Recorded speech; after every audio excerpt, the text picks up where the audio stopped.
So far, I think we've really beat to death the meaning of fiscal policy. Then we explored what I would call the nuts and bolts of fiscal policy. We looked at how things are supposed to work through the multiplier effect, which is through the marginal propensity to save or the marginal propensity to consume, and the way fiscal policy might look along our aggregate supply, aggregate demand framework. So now what must be left to do is to really start to look at maybe the shortcomings of fiscal policy or why it's just not so easy. And that's what this piece is about. So I start off with three shortcomings of the multiplier effect.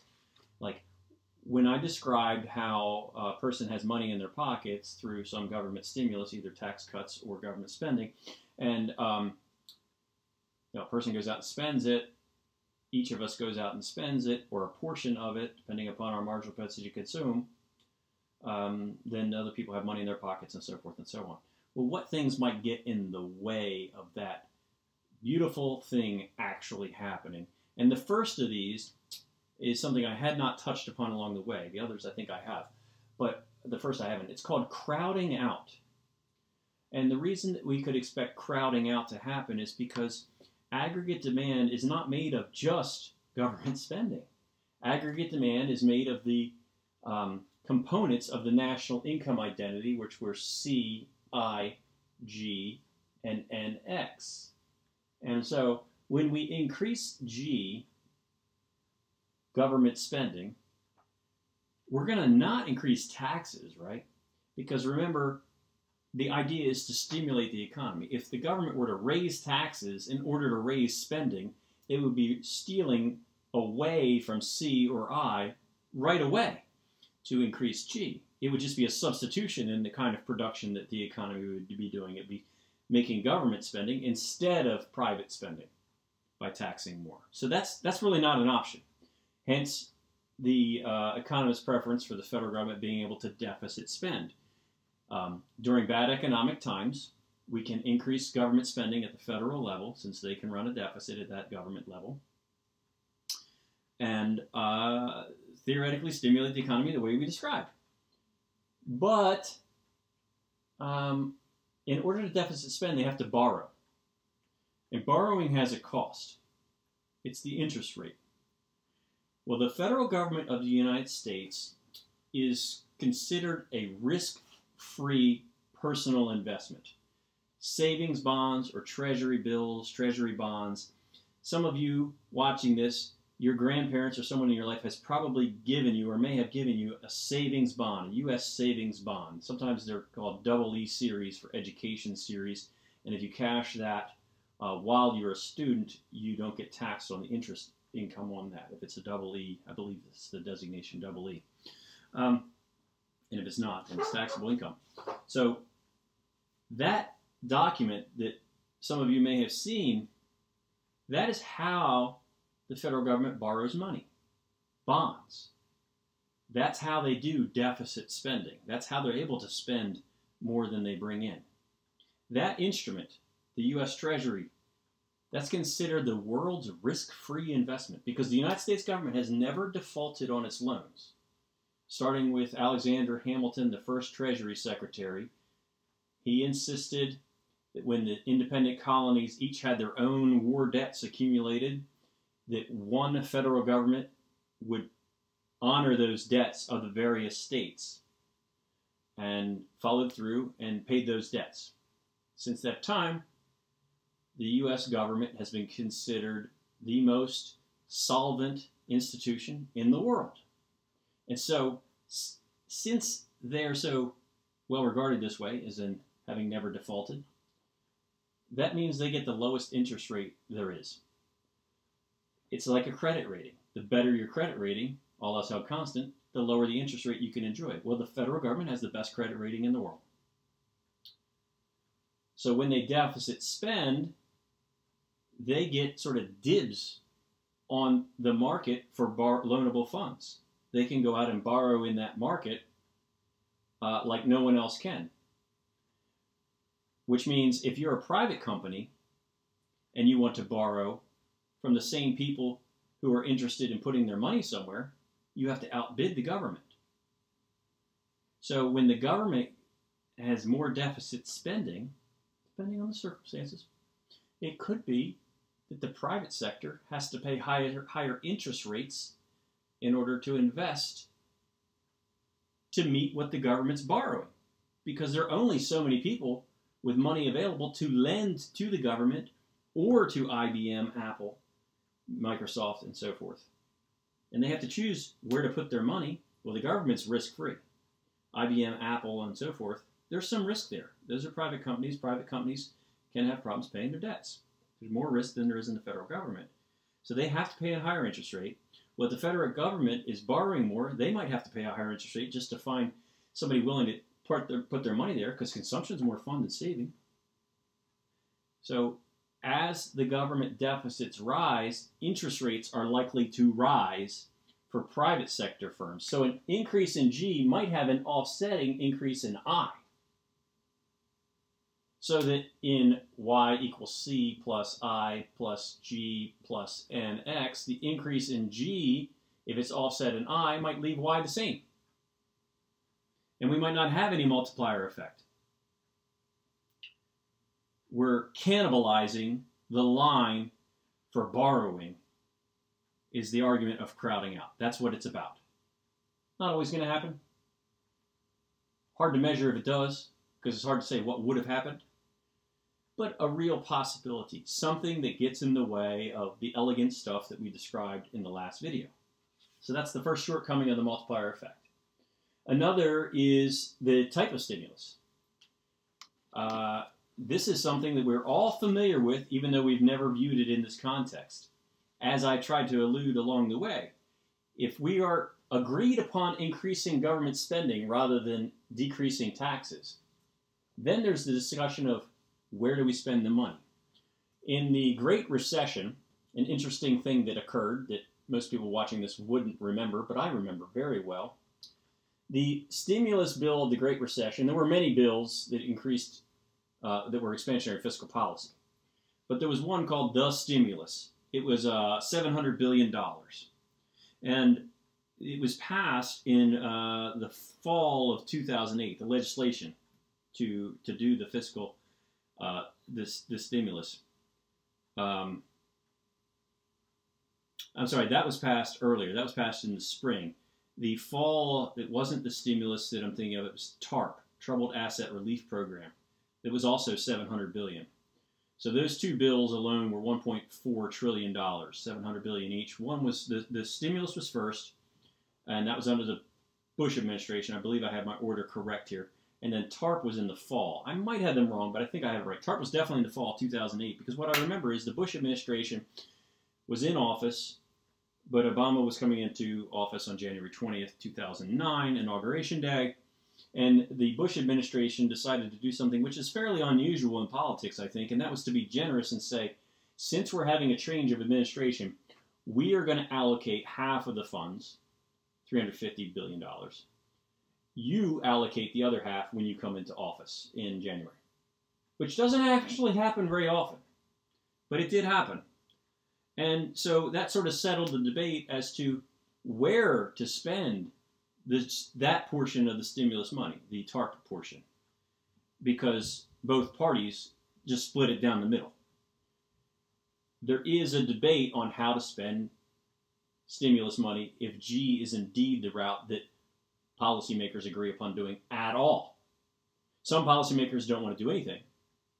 Other policymakers want to cut taxes, and some policymakers want to increase government spending. But some of them want to increase things like military spending, and others want to do things like subsidize solar panels and windmills, which is what about a large part of the way, somewhat the way the $350 billion of TARP and the $350 billion of TARP was allocated, as a matter of fact. So there are all these debates that have to happen in order to determine, first, if there's something to do, and then what to do. And so the type of stimulus is a real challenge for this multiplier effect to ever even take hold. And then another one that I think is interesting, because as I've told students about what they would do with a new $100, a few students have said I would hold on to it because I might need it later. You see, during bad economic times, if you're looking around and you're seeing unemployment rising, you're seeing kind of the economic world falling apart around you, and you get a $100 check in the mail, you don't necessarily go, oh, sweet, I can go get that fun thing that I've been meaning to get, but I haven't had the money to do. You don't necessarily do that, because if the world is falling down around you, you might look around and go, I'm going to need this, and put it away. That means your marginal propensity to save might be high. And if that's true for a critical mass of people in an economy, the marginal propensity to save is high. Thus, the marginal propensity to consume is low. Thus, the multiplier effect is small. And the greater the fear of the future, the more likely that is to be so. In other words, the greater the debt that the government is taking on, the more fearful a critical mass of us might be about spending that money that they're putting in our pockets, which means that multiplier effect isn't as big, and it doesn't have the intended consequences that it's maybe supposed to. So those are a few shortcomings, more directly related to the multiplier effect. Another challenge that this leads us into all of this that I've just described is a challenge with lags. You see, there are two kinds of lags. There are inside lags and outside lags. To lag is to fall behind or to be slow in response to something. When the economy closed for coronavirus, I was able to tell my students they're going to move pretty quickly on a stimulus bill. I was confident that both parties were agreeing pretty quickly in the United States anyway on a stimulus bill. I could see they were pretty unified on that. And I said to my students in the spring, when they did that, if there's a call for another one, it probably won't happen so quickly. What I was talking about was inside lags. The inside lag is a result of that kind of political conflict, deciding if something should be done and then deciding what to be done. It's the inside lag as opposed to the outside lag, because the outside lag is once something's done, and the action is implemented, how long does it take, that's the lag, before the effects are felt?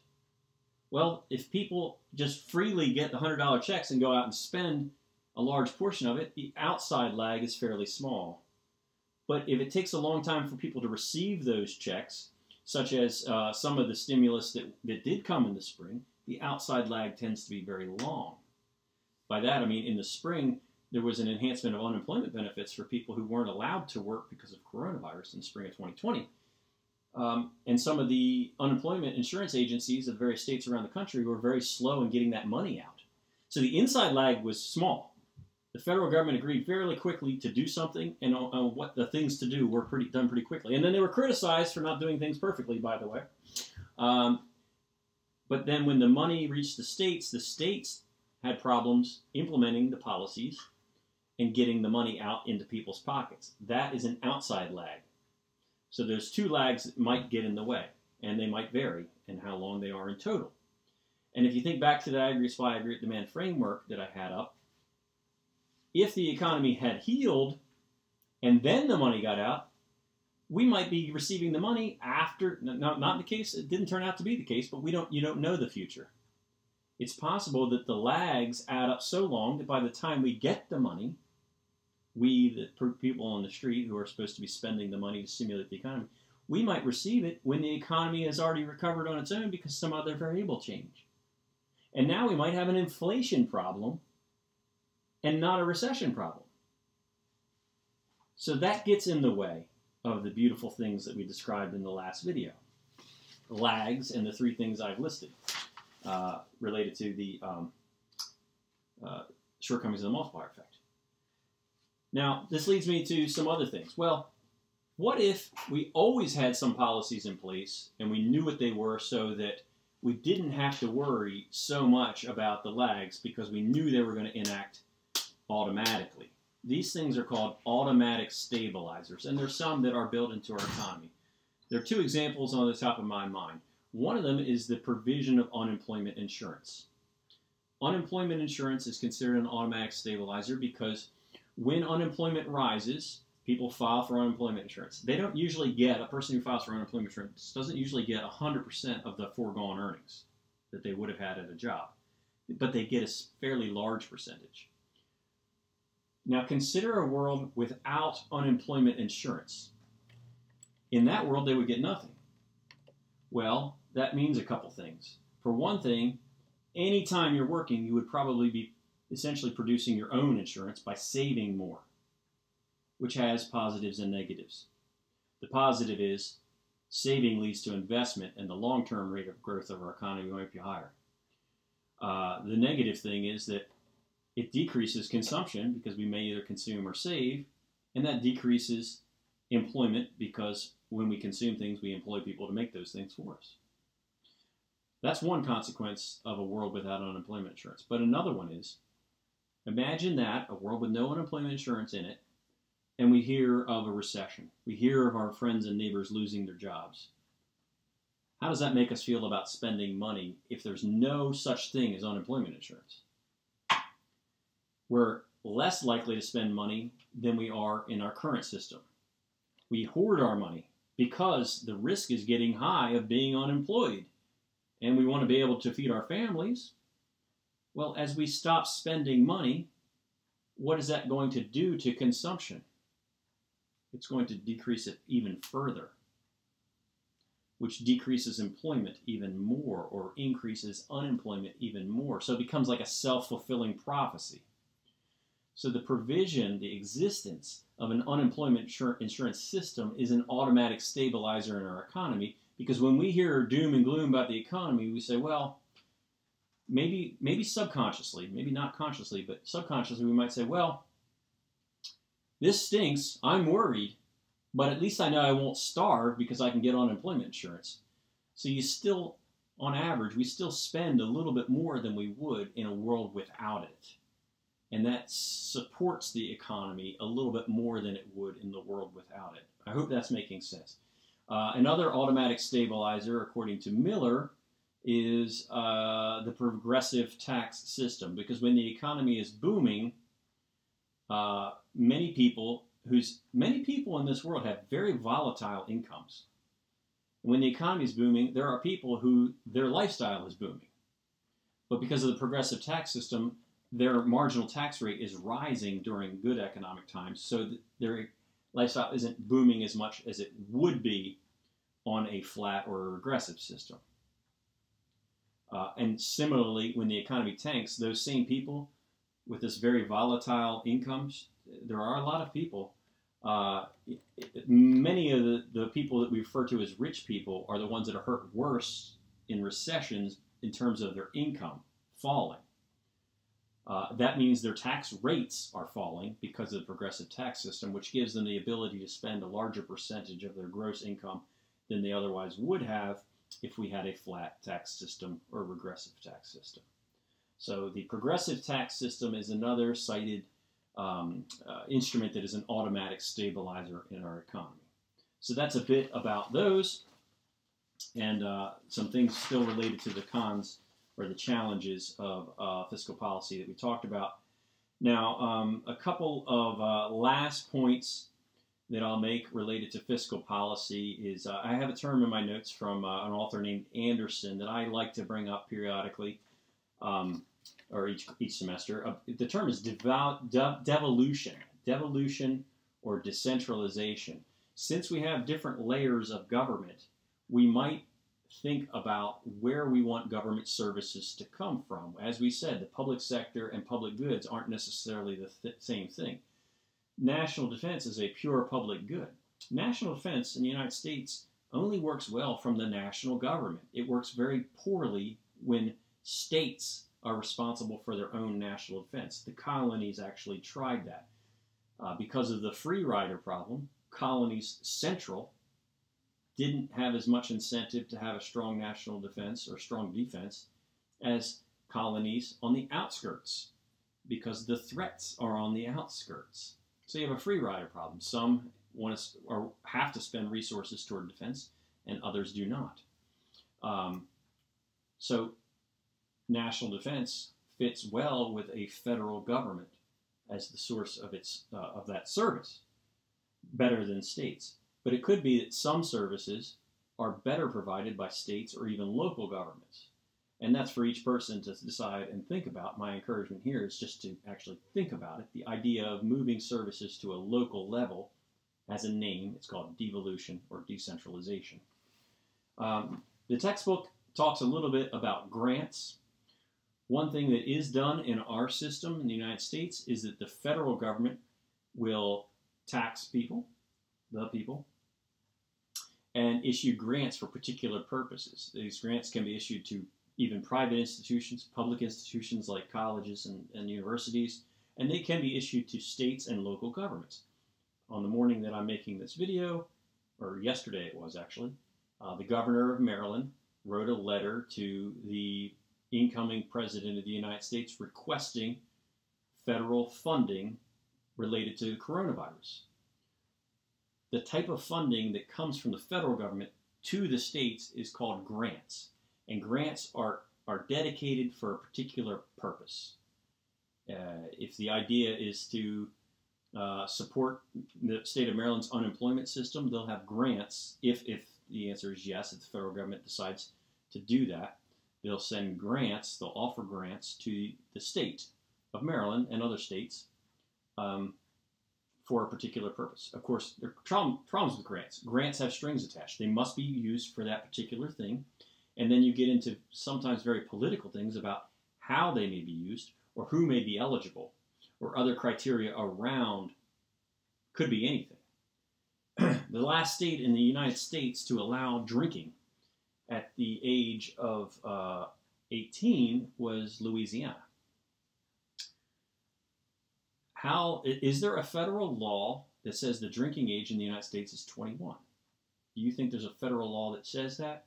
You're wrong. There is no federal law that says the drinking age in the United States is 21. There is grant money distributed from the United States Department of Transportation to the 50 states when they apply for it, and a criteria to receive federal grant money for transportation is that your state drinking age be 21. That is different from a law that passed through the House and Senate and was ever signed by a president. So grant money may work that way, and that's how that is done. Another aspect about grants that is fun to think about is this word fungibility. So fungibility is this idea that you get money for a dedicated purpose, and you might be the state. You get money for transportation, and it says you must use it for transportation. Well, what if you would have taxed your residents to pay for transportation, but now that you can get the money from the federal government, you can use the money that you would have taxed your residents for education? Shifting money away from what it would have been used for to something else is the fungibility of money. So we might have grants that are dedicated for a particular purpose, and that money might actually go to that purpose, but other money that would have gone to that purpose goes somewhere else, so that the amount used on that purpose remains the same. My go-to example for this, and I don't have the numbers to support this, but I think we could all agree we could find this fairly easy, and we would find that it's probably largely so, if not completely so, is the expansion of gambling in Maryland. Through my childhood, lottery was legal in Maryland. Lottery is a state-run gambling program, right? The purpose of lottery was to raise money for education. And then, as everyone watching this knows, gambling has expanded in Maryland to first to slots and then table games and now to sports betting. Each time, the money is dedicated to education. Now, the state of Maryland and the counties and the city in Maryland that were raising money for education, does the gambling money add exactly to the money they were spending on education to net increase education by that full amount? Or do you suppose the money that comes from gambling that goes to education, and some of the money that was going to education gets moved somewhere else? I suspect pretty strongly that that's what happens. That's fungibility, the ability to shift dedicated funds, or shift money, funds due to dedicated funds is fungibility. The extent that the money stays where it was and is added to and the money, the categorical grant, sticks where it's supposed to go, that's called the flypaper effect. How much of it sticks where it's supposed to go. Just fun facets of fiscal policy. And I think I'll leave you with that.